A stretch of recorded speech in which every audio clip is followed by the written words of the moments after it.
This week we're talking Katy Perry versus Cara Diaguardi, the Jersey Shore contract renewal drama, and a chat with the man who started the I'm with Coco craze. That, plus you get to guess how many Altoids I can put on my tongue before I start crying. I'll give you a hint. The answer's 1. We got your Tube Talk coming right up, but first there was an incident on The Price is Right this week. And just in case you missed it because you have a job and you're a productive member of society, here's this shot of a contestant fainting during the showcase. You'll be able to get just about anything at the Mall of America with your gift cards, but there's one thing that you can't. A brand new car!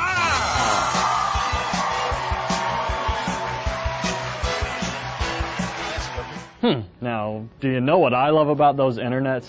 They have Price is Right clips from 1986 on there. So, the remix. You'll be able to get just about anything at the Mall of America with your gift cards, but there's one thing that you can't. A brand new car!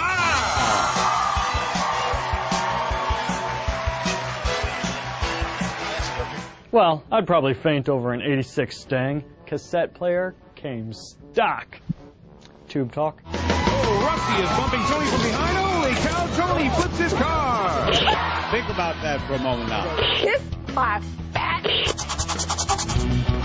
It's been a bit of a week for American Idol. The dream-crushing tour stopped by the City of Angels this week, where guest judges Avril Lavigne and Katy Perry dropped by to help send people home. And though this is the part of the season where horrendous performers get their turn and we're supposed to believe they take themselves seriously, the genuine disgust belonged to Katy Perry, because they put her chair next to Cara's. I kissed the dolphin. I liked it. This up.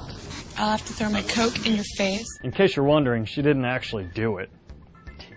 Behind the Idol scenes, there's a bit of a buzz going around that Paula Abdul could cha-cha her way into the next season of Dancing with the Stars. Multiple sources are reporting the former judge isn't exactly thrilled with the prospect of joining the show, but she'd consider it if it led to a larger role with ABC. Then there's Idol short-timer Simon Cowell, who, as you know, is gone after this year, and who may be set to replace him? If you guessed 90s one-hit wonder Biz Markie, you're wrong. It's actually Mariah Carey's ex-husband Tommy Mottola. People magazine reports Idol producers are wooing the former Sony Music head honcho to fill Simon's spot. And with a track record of producing hitmakers like Jessica Simpson and J-Lo, why not? Provided we can forgive him for bringing us Celine Dion.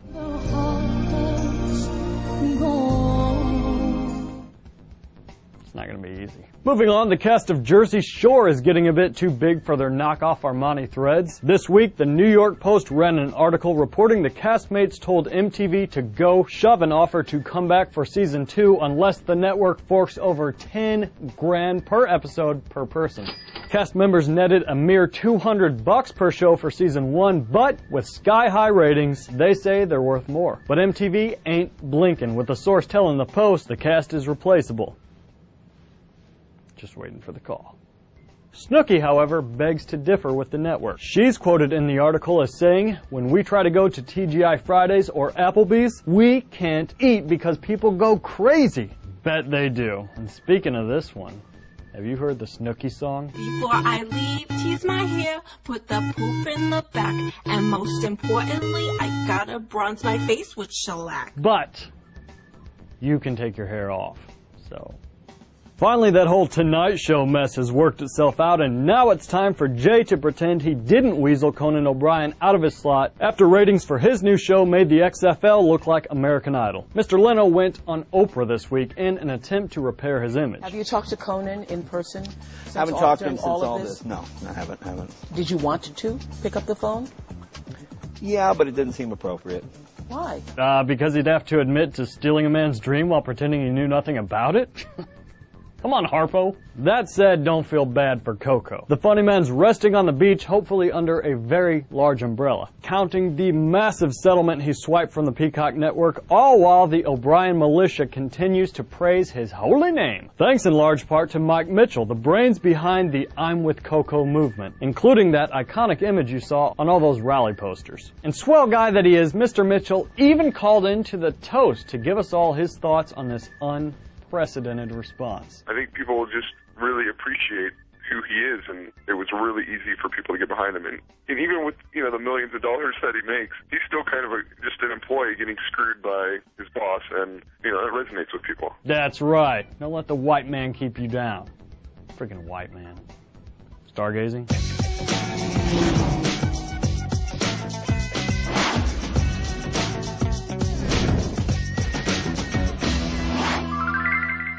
Haven't talked about Tiger in a while because, frankly, there hasn't been any Tiger news. Besides reports he's at a sex rehab clinic in Mississippi and Ellen's considering dropping her divorce threats. Boring!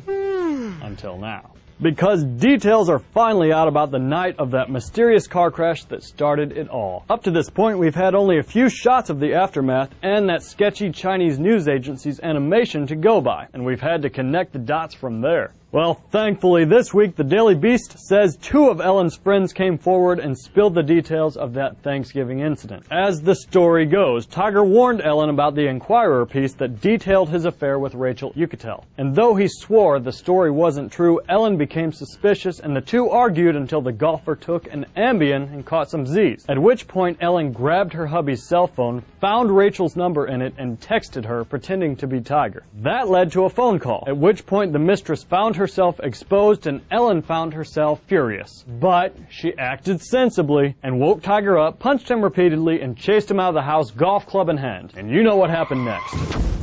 So there it is. And if that's not enough for you, we have a link to the full story on toastedrev.com. Meanwhile, let's move on to another couple whose days may be numbered. Brad and Angelina. The New York Daily News is reporting the two met with a lawyer in LA recently to hammer out an agreement that protects their assets in the case of a breakup. The couple's absence at the recent SAG and Golden Globe Awards ceremonies has only added fuel to the rumors that they may be headed to Splitsville, where I'll be waiting with the net and a Cambodian orphan, hoping to snag me and Angie. I have my methods.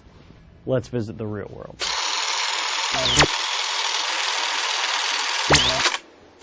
Two big ones to speak of this week. We'll begin with When in Rome, starring the lady who won't return my phone calls and Josh Duhamel. Mr. Duhamel and Kristen Bell star as a couple of crazy Americanites who cross paths in Italy's capital. Only problem is, milady plucked a few coins from the fountain of love, so, as legend has it, a gaggle of unwanted romantic attention comes her way. Seeing that look before, you're intimidated because I'm a model. Whoa! Yes, you're welcome. I still would. Fievel, I mean. Finally, we have Edge of Darkness, starring Mel Gibson as Thomas Craven, a Boston Kappa whose daughter winds up dead in what appears to be a failed attempt to take Thomas's life. Mr. Craven then sets out to find his daughter's killer, and he uncovers a web of conspiracy in the process. You're gonna follow me to the city of Boston. Welcome to hell. What does it feel like? Hell? I'd say Detroit. A lot like Detroit. Well, it's time to go. Visit ToastedRev.com for past episodes and movie reviews. And if you really want to roll with us, subscribe to our YouTube channel, username ToastedRev. Hey, thanks for watching. We'll see you next time.